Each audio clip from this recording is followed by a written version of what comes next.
Mr. Speaker, Dugras reports.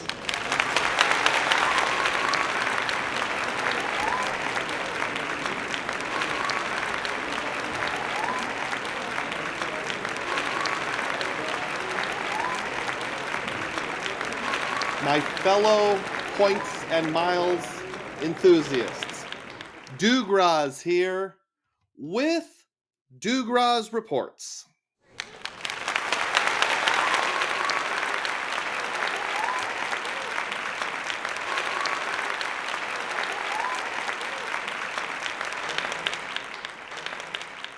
Sometimes in the game, it is challenging. Sometimes in the game, it is rewarding.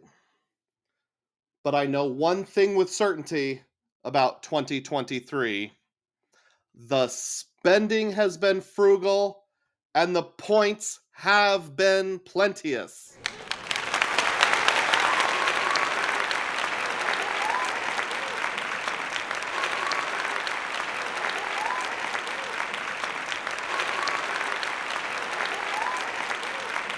In today's video, I'm going to go over the state of my card collection as a whole and what has already changed and what will be changing in terms of my goals for making things more efficient going into 2024.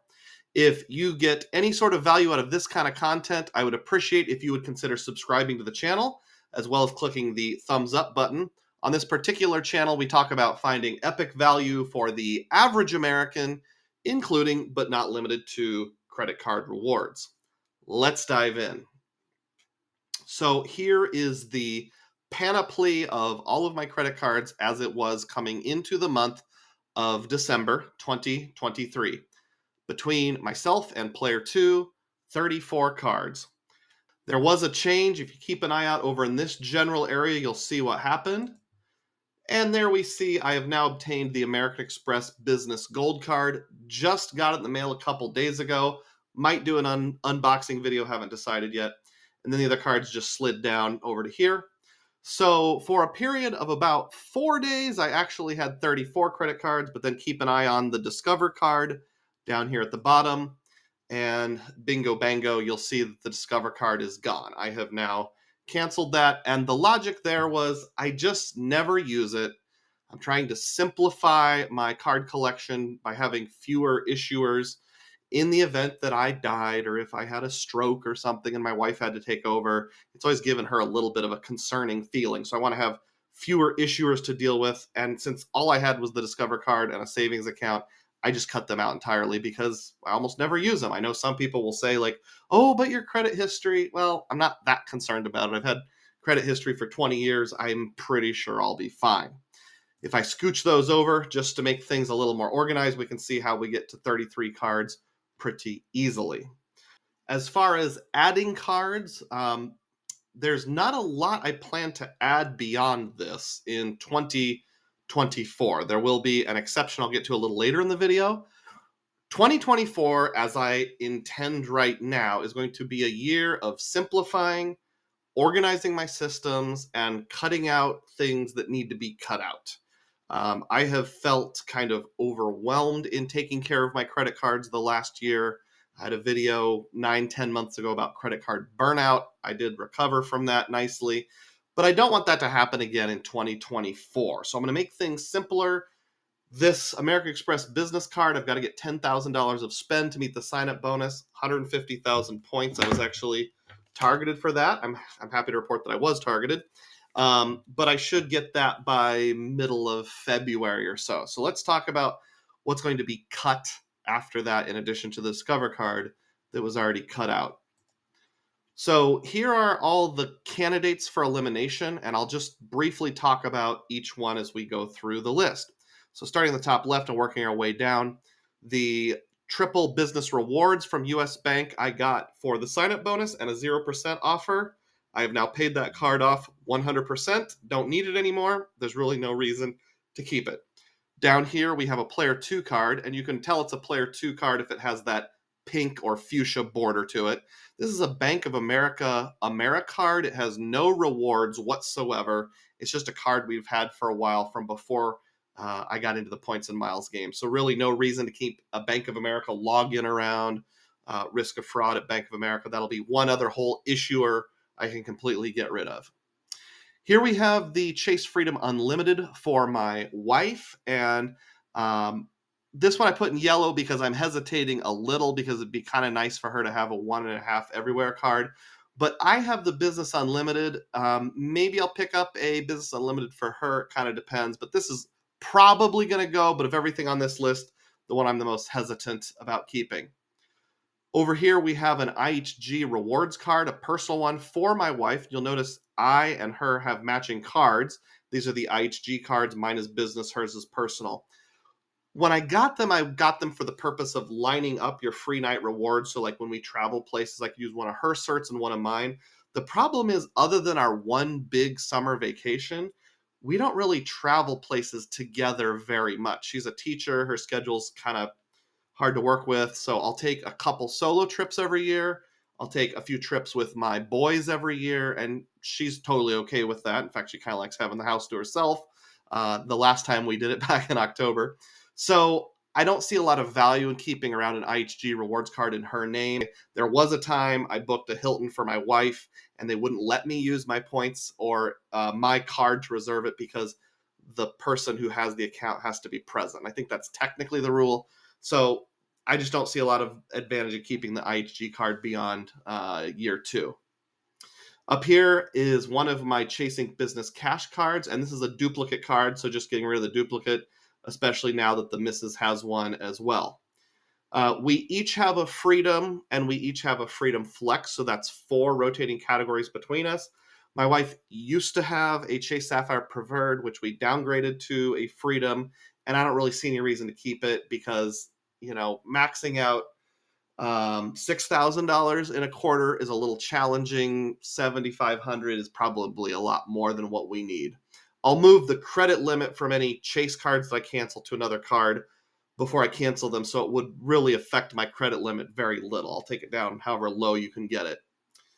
Over here we have my AMEX Business Platinum card, and it was a great sign-up bonus, 200,000 points when combined with the AMEX Business checking account, but it just doesn't really suit my lifestyle. And I've done other videos talking about how, other than the Centurion Lounge, I can get just as much lounge access with my Capital One Venture X. And yeah, it's nice to have Centurion Lounge access. I don't use Fine Hotels and Resorts hardly at all. So it's just not a good fit for kind of the everyday man, roadside hotel type of travel that I tend to do. And then over here is my wife's American Express regular gold card, personal gold card. And since I have the business card, I really don't see a need to keep this. Yes, it does groceries, whereas this will only handle dining, not groceries. But our family gets 85% of our groceries at Walmart. So this card just isn't really coming in handy that much anymore, especially when I've got the Citi Premier that for a much smaller annual fee, only $95, gets dining, grocery, and gas. It makes this card just not worth me wanting to play the coupon game every month. It's starting to annoy me. So if we move on and we take all of those out, assuming I cancel all of those at some point in 2024, I will end up with this arrangement. And if we tidy this up a little bit, and I've gone in and put them in a nice order that's a little better, you'll notice some of the cards on this screen aren't quite the same width and height, and I got updated card thumbnails, it will look like this, which I think this just looks beautiful to me. A nice 5x5 rectangle, 25 cards that all fit together perfectly. And I'll take just a few moments to describe why I have each one and why I'm keeping each one. Starting in the top left area, we have the 4 AMEX cards. I have an AMEX Blue Cash Every Day, which I got when I first got into the points and miles game. It started as a Blue Cash Preferred, and I downgraded it. It gets a $7 Hulu credit for me every month. So this card basically just, gives me $84 a year on that Hulu credit. And for that reason alone, I keep it and occasionally use Amex offers on it. I just got the Amex Business Gold card, and I'll have that for at least a year, and then we'll reevaluate. I have, and my wife both have, the Amex Blue Business Plus. That's the 2X on everything card, up to $50K a year. And those are probably forever keeper cards because they always keep our MR points alive, even if we end up canceling all of our other MR earning cards. For example, my wife will have, in theory, canceled her gold card, her personal gold card, by this time next year. If we move over to the next column, we have this one random Fifth Third Bank card. I got that just for a 0% offer, and I'll have that for another 18 months or so and then just cancel it. And then the rest of these three columns here that aren't this random one or Amex is the Chase collection. So we have the Freedom Flexes, one each, and the Freedoms, one each. That's plenty of rotating category bandwidth at no annual fee to keep around. Over here, we have our business cards that earn the UR points. I have an Ink Unlimited. I will get rid of one business cash, but keep the other one. And my wife will also keep her business cash, so we can do 5X on cell phones, cable, and of course office supply stores, because I'm sure most of you know Staples does their $200 prepaid Visa or MasterCards with the fee waived. Usually want them once a month. So that's an easy way to either do manufactured spending, or if you, like in our case, I do our charitable giving that way by buying those prepaid Visas and then using that at the charity. It's a way to earn 5X on your charitable giving.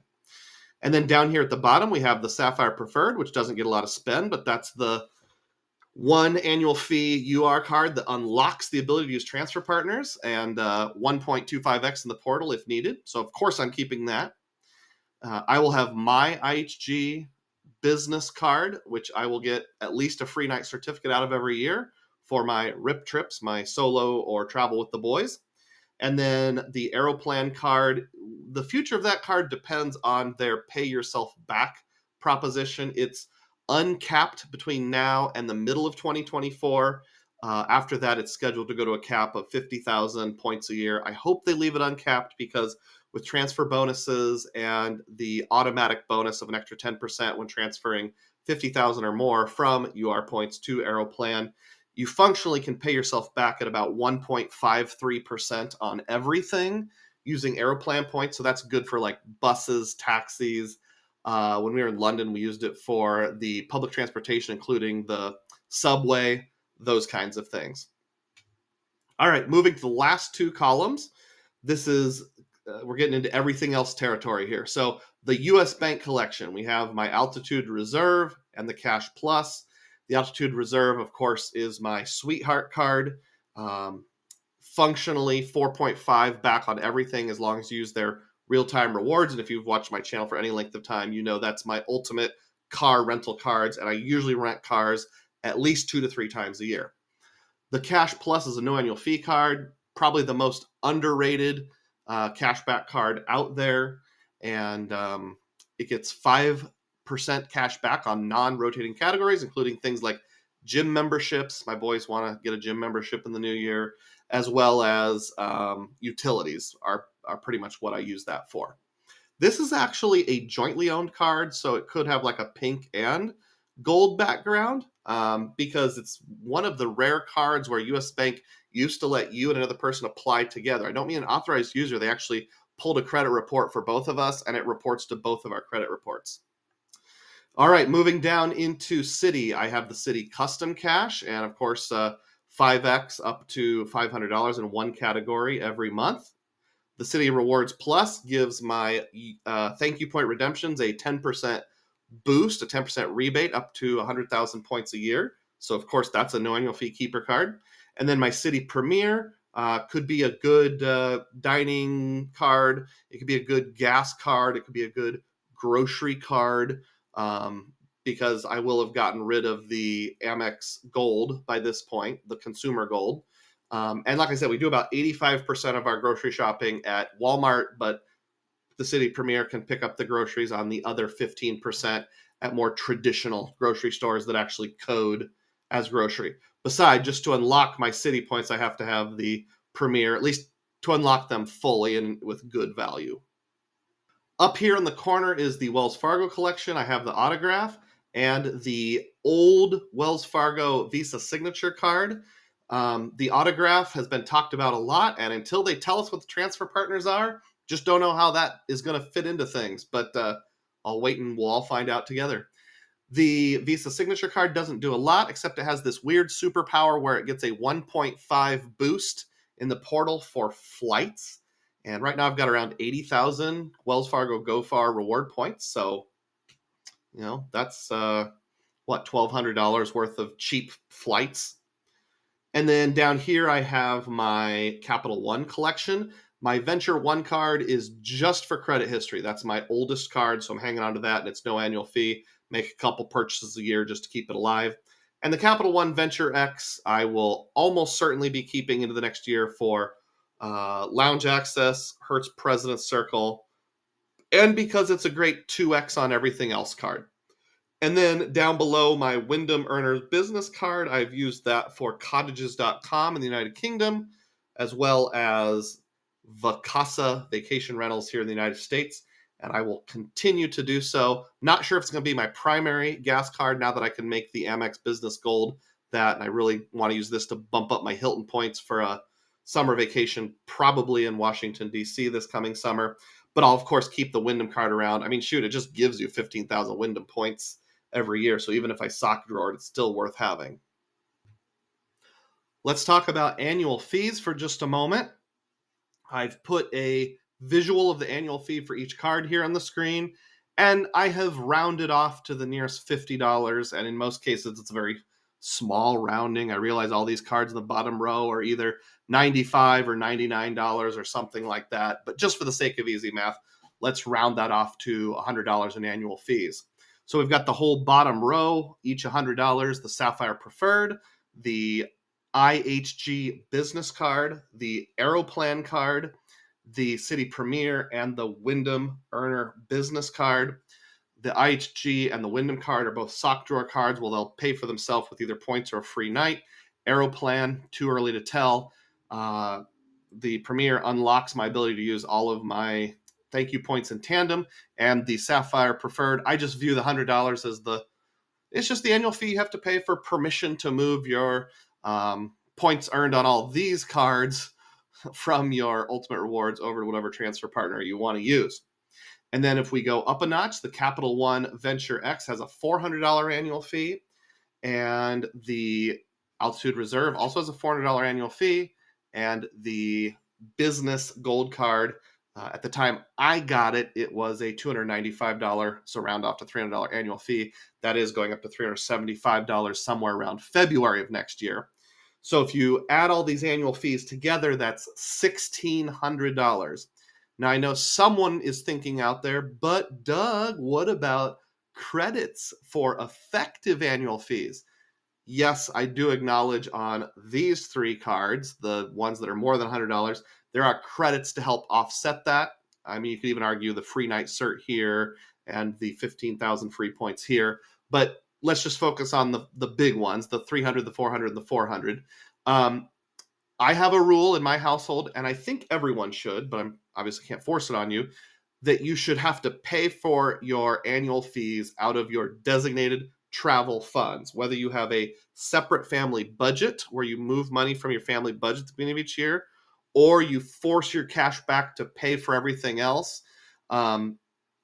That's what I do. So I get cash back on like my BCE, on my US Bank Cash Plus, other places. It goes into a separate savings account, and then I use that to pay the annual fees. Now I can do things to help offset that, but my family budget should never have to pay for annual fees on a credit card. I think it's actually a really good exercise to force yourself to write a check or make that EFT auto deduction to pay the annual fee, because then it makes you really think like, oh, am I willing to give up $400 of cash back that could be used on other forms of travel to pay for my Capital One Venture X? I've decided that it is, but it really helps you evaluate. So like, I know I'm getting 10,000 free points over here at the Capital One. I know that I'm getting $300 in the portal, but basically what I'm doing is prepaying for those things, for the portal credit and the points. So I still need to pay for it from my travel savings. Now, with the Amex Business, I'll probably be buying a lot of Amazon.com gift cards at Staples,